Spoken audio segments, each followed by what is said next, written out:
In this part of our photography review show, we're going to be looking at the mixed team photographers.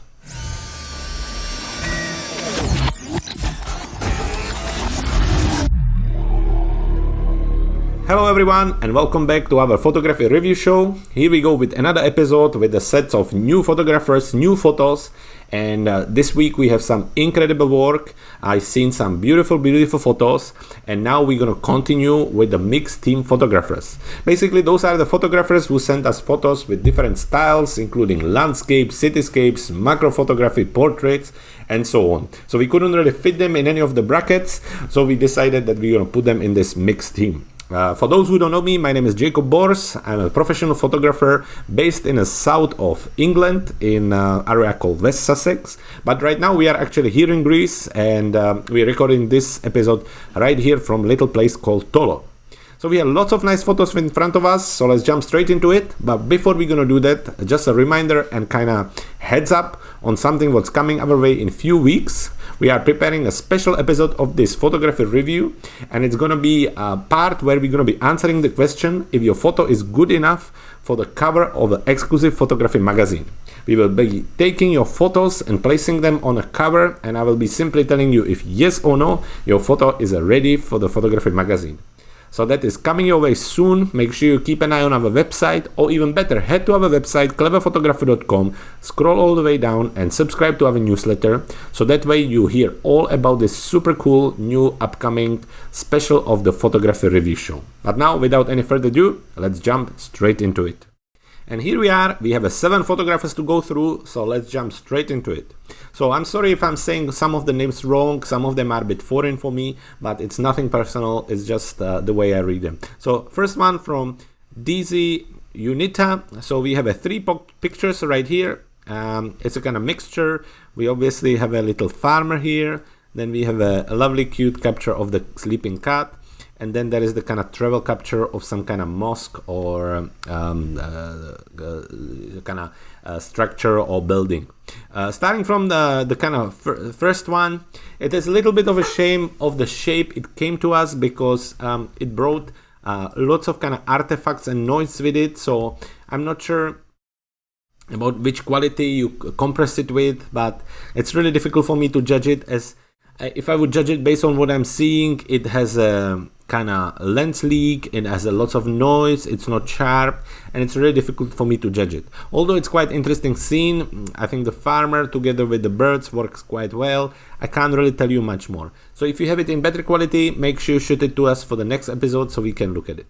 Then we have the cat and the structure. The cat, it's really tricky now to get excited about picture of a cat, as there is 1,000 of these photos all around the internet. Cat is the number one thing which is really kind of moving with social media and everything. And although it is really cute capture, it's not as special. But looking at the technical part, obviously you have the cat nicely in sharp. It's really a shame that you have a sharp only the top part of the head, then the nose and everything starting to be blurry. But technically that part is quite well done. I think the composition could be a little bit better. You're getting some kind of nice blur here at the back, so the focal length working here, but again I would probably prefer the nose to be in focus too. Then moving on the final one, it's a lovely capture. I mean, I like the reflection of the building on the actual stone here. Generally, when it comes to these structures, I probably would prefer if there would be no people at all. It just makes it a little bit stronger composition. Also, I think it's a shame that the entrance isn't in front. But from technical point of view, everything is nice and sharp. I'm not sure about the time of the day because the light is quite flat. There's not much of a contrast. So maybe if you would come more around during the golden hour or sunset sunrise, it would be a little bit nicer, but still it's a lovely idea. I think the texture looks very nice. Artistically, this one, as much as it's a lovely idea, I think there's a lots of kind of space without any details, any texture. So when you look at it, basically this entire part is not really important or interesting for the viewer. It's just the head, which is not completely in focus. Although it's a cute idea, I would love to see the full picture if you have done some cropping to it, if you have done some editing. Otherwise, I think you could do a little bit better. If you looking for some inspiration, make sure you visit website called px500.com. And just simply in the search bar type cut, it's for free, and then try to get inspired there, because some of the pictures there are absolutely stunning, and it will give you good inspiration on your tests and cuts photos.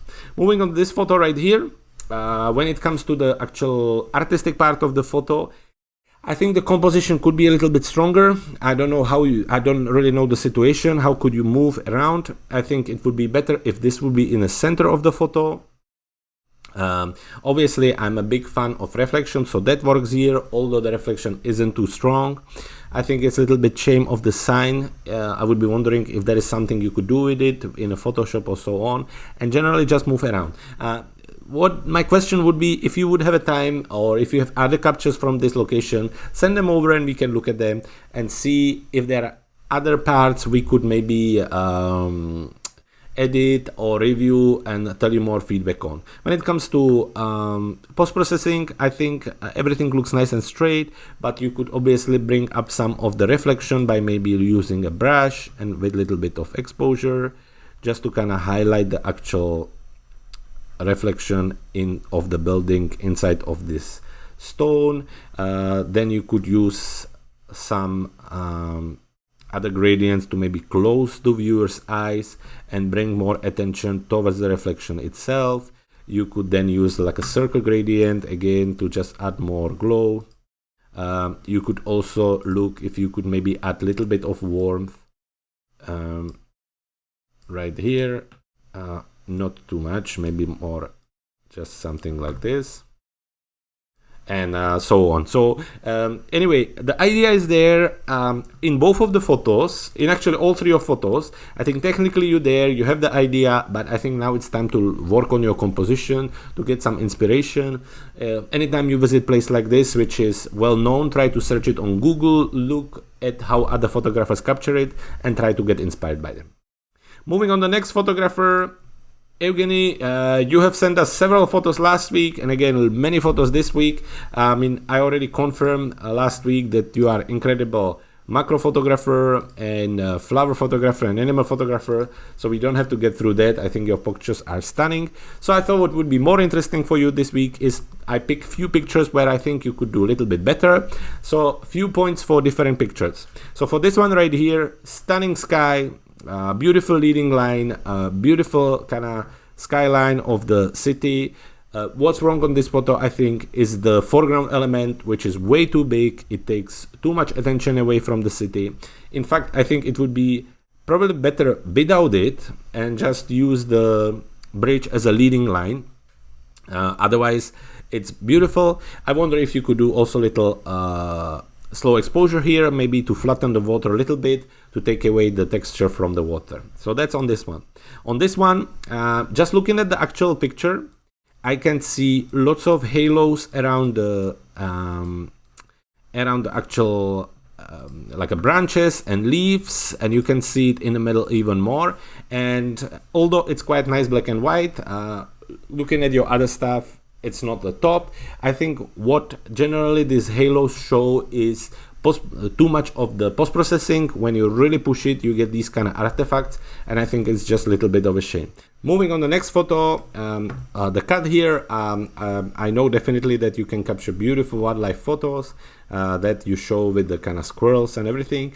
And I think just as a reminder, even for the cuts, cut is something what is really cute and should be captured in a nicer environment than using the fence. I think this is just very distracting and take away the focus. So try to look for better environments and better composition there.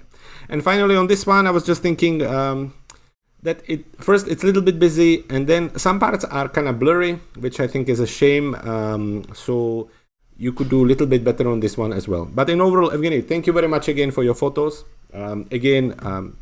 Your stuff is excellent when it comes to macro and nature and wildlife photography. So well done on that, and thank you again for sending your photos over. Okay, moving on the next photographer, we have a Lilian here, and there are two pictures. It's a kind of mixture. You have some kind of portrait. I have to say this picture is quite kind of confusing. I'm not really sure what I'm looking at. Obviously it's some kind of pool, but it goes upwards, and then you can't really see much of the person. So I'm not 100% sure about this scene, but there's something about it. And then we have the kind of travel photo. We have a lovely walking through with the gentleman walking away. So let's look at the technical part. Unfortunately, as the picture came over, it's really, really noisy and blurry. So I can't really tell you much of the technical part here. Again, also, it's a bit confusing as I don't really know what's missing here. Maybe something you could explain to me in the future. Lilian, just as a reminder, when it comes to photo, that you have to explain to the viewer what he's looking at, it generally doesn't really work. It's the same with the paintings and everything. If you show somebody a painting and the person is looking at it and doesn't really know what to think about it, and then you have to go and say, well, this is where we were and this is what it is and is this amazing, then normally it doesn't work. But anyway, it's a capture. And what's interesting on this picture, I'm just gonna say, is that it really confuses the human eye, because obviously you know it's a pool or something like that, but then it goes upwards, so it's kind of confusing. There is some kind of leading line, but I'm not sure about this one. On the other side, this one, the idea is there, everything is nice and sharp. Let's have a look if we have any details. We don't, which I think is a little bit of a shame. Let's have a look. Some of it, the parts are a little bit losing the details, so in seeing the highlights are a little bit burned out, which is quite natural for this scene. This is almost calling for kind of HDR approach, that you would do bracketing, you would get the details inside and details outside and then put them nicely together. But technically, yeah, so I think the exposure is just a little bit high outside, so this is what I would do. Artistically, I completely get what you were trying to do. It's a lovely kind of walkthrough, although I think it's really shame that we're missing the top part, as it's kind of losing a little bit the focus. But then the person working works very well. It creates nice and leading line. I'm a huge fan of these kind of composition. I think they can work really well when they done well. So it's just a shame that it's kind of cropped away. It's also falling apart a little bit. And what's even more shame is that you lost the details in the sky. So you kind of get these really bright sections. And as a human eye goes, our eye first of all would be focusing on these white parts of the photo. So really, when I look at this picture first, I'm looking at this and I'm seeing already the technical mistakes in it, although it's a lovely composition and lovely idea. Artistically, again, the message is clear here. It's a lovely walkthrough, but I'm just thinking how much better would look this place several hours later or early in the morning, where maybe the lamp is still on, you get a lovely blue diffused color coming through. You would set up your tripod here and the scene would be so much better. So although the message is clear, I think the technical part here takes away a little bit of the impression. Post-processing, I would really like to know what you've done here, because this all is burned out and I'm not sure what was the idea. On this one, it's very natural. I think it would help to add a little bit of the warmth, maybe a little bit of the saturation, and just see if we can get anything in the highlights. You see, I really have to push it all the way down to start to get some kind of green and some kind of details. But when I do that, then our whites really jump out. I can't even push them up, which I think is a huge shame. But yeah, I think on post-processing, if we would have captured it better, we could have done more magic here. You could add some vignetting to add more focus on the person and so on. But first, what I would start to do is learn a little bit about something, learn a little bit more about your camera, and then go ahead and head to these places at the right time, maybe more around the golden hour, sunset, sunrise, or when it's generally really cloudy or diffused, and then you're going to be fine. So I think in your case, you have a right eye for a composition, but you need a little bit to work on the technique. Moving on the next photographer, we have a Murray, and we have two pictures. So one is obviously seagull with a little baby, and one is a black and white capture of a lonely tree with the sun. Technically, it's really a shame that this is really kind of super crop on. I think with a little bit more details, it would be even more interesting. Although you have a lovely focal length, you have a lovely details on the bird.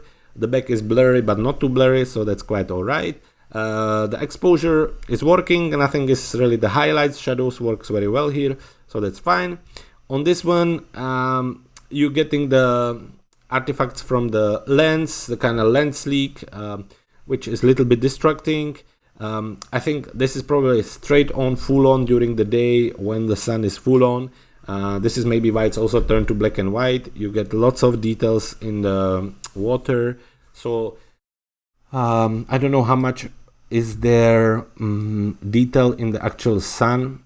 Probably none. As you can see, anything what's white is burned out, and this looks really burned out. I don't even know if we would, you see, when I really bring the highlights down, the details go away. So technically this one isn't perfect. I think starting with the fact that you were there probably at the wrong time of the day, then shooting straight into the sun, which looks much better on the human eye than it does look on the camera. I think one rule when it comes to these compositions, you know, when you're kind of standing outside and you're looking around and your eyes hurt a little bit based on how much sun is around and how sunny it is, when they are kind of burning a little bit and you kind of can't look around, you almost feel like you need to put the sunglasses on. So that is definitely not the time to take pictures, because for the camera it's exactly the same. Everything will get too contrasty, too blurry, too saturated, and it will just not work. So that is a good kind of hint on when to take a pictures. Moving on the composition and artistic part of the picture, although it's a lovely idea, again, I think the crop is a little bit too tight for me.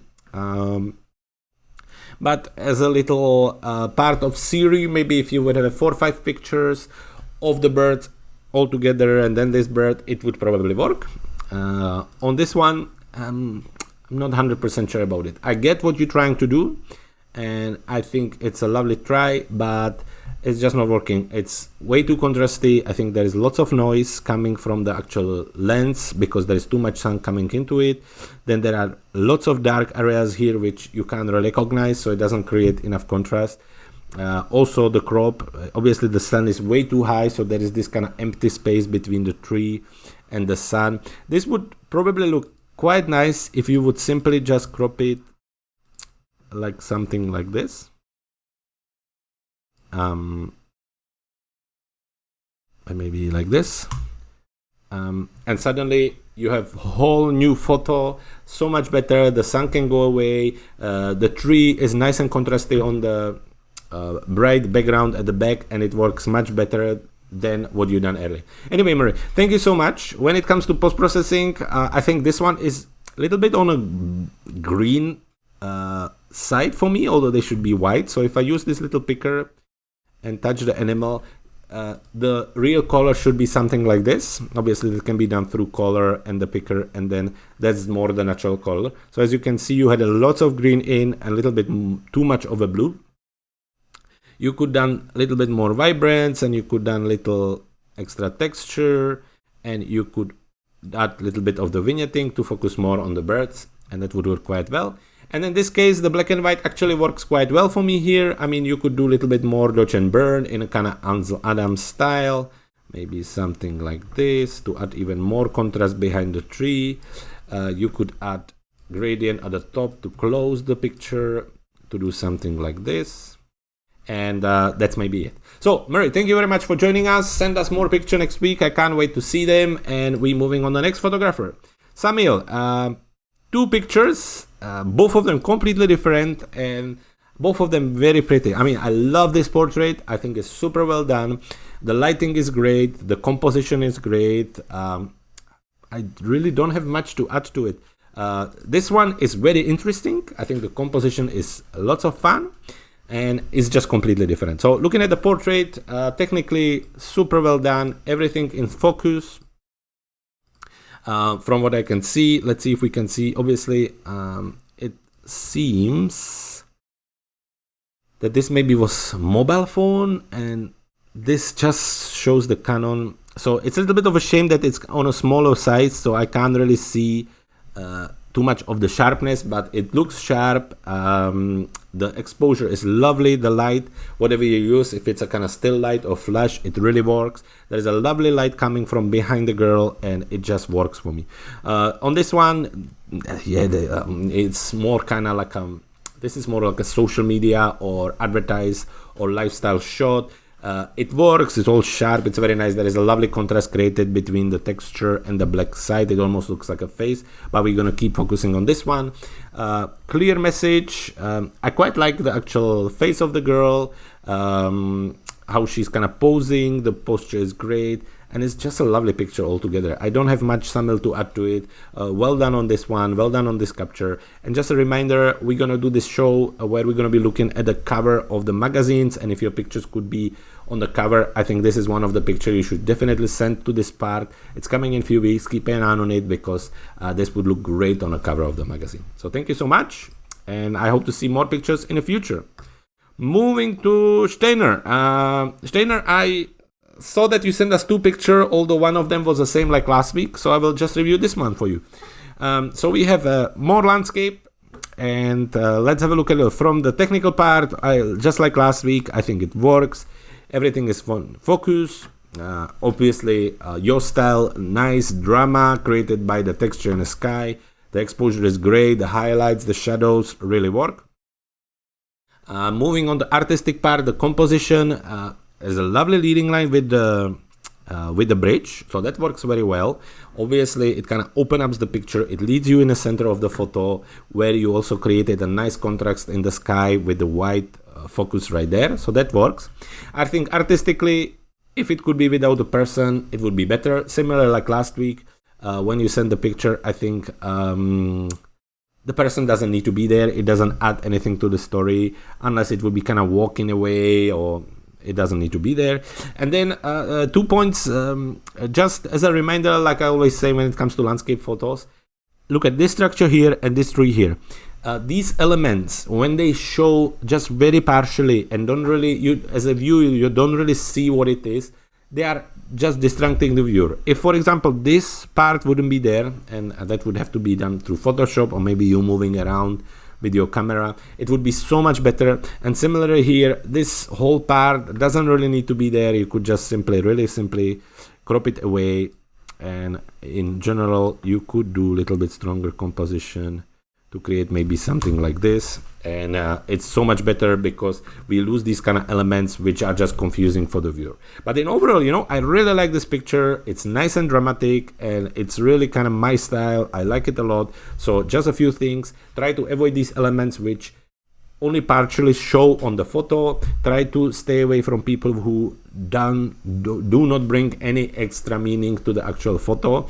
And in overall, great, well done, and I hope to see more photos from you next week. And finally, our last mixed team photographer, Vanessa. So you sent us 2 photos, one with the full moon here, and one with the very nice long exposure with the dog.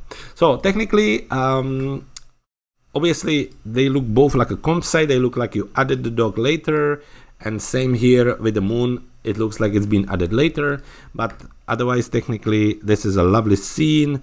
It's all in sharp and in focus. Although here, I see the actual stones are not as sharp as they could be. And that quite often happens with the long exposure. Sometimes what's better is to capture the scene without the long exposure effect, just with a nice and normal shutter speed, then one with long exposure effect, and that way you have a backup in case your camera moves a little bit during the long exposure. You can still kind of blend in more details. So some of your parts of the long exposure are not in the details when it comes to technical part. Moving on the actual artistic feel, this really works for me. I think that's a lovely idea. It really opens a scene. There is the leading line through the forest, so the path leading towards the moon.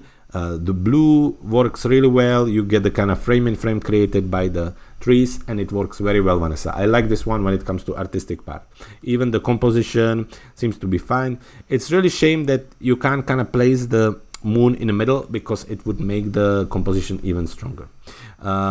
Moving on this photo, to be honest, the dog, you can really see that it wasn't there. Especially when I kind of zoom in, you can see the legs are kind of cut off, including the tail. So although it's a lovely capture of the long exposure, I think the blending wasn't the perfect here, and it's a bit unnatural. So that goes also with the post-processing. Although you have a lovely kind of waterfall, shame for the details. You could try to kind of bring them in, maybe by something like brushing in some texture and see if that would help. But that's it. And I think the dog doesn't really work on this thing. Moving on the moon, I think it works, you know. It's all nice and blue, and the contrast is great, and you could obviously add more kind of vignetting here to add more kind of focus on the moon with the blue, little bit something like this, and see if that would help. You could push the moon a little bit, but in general, Vanessa, good use of maybe the brushes or overlays. It's a lovely effect. Keep going. I think here you need to work on it a little bit, but generally, thank you very much for sending us your photo. I love them, and I hope to see more of them in the future. Guys, that's it for this part of the photography review show. So we reviewed the mixed team photographers. It was a lot of fun. If you want to join us for the next week episode, make sure you head to our website, cleverphotographer.com, scroll all the way down on the homepage and click the button to upload the files. Or even better, make sure you sign up there for our newsletter where we send you all the reminders about the photography review show, and that way you don't miss on any of the shows in the future. Thank you very much. That's Jacob, down.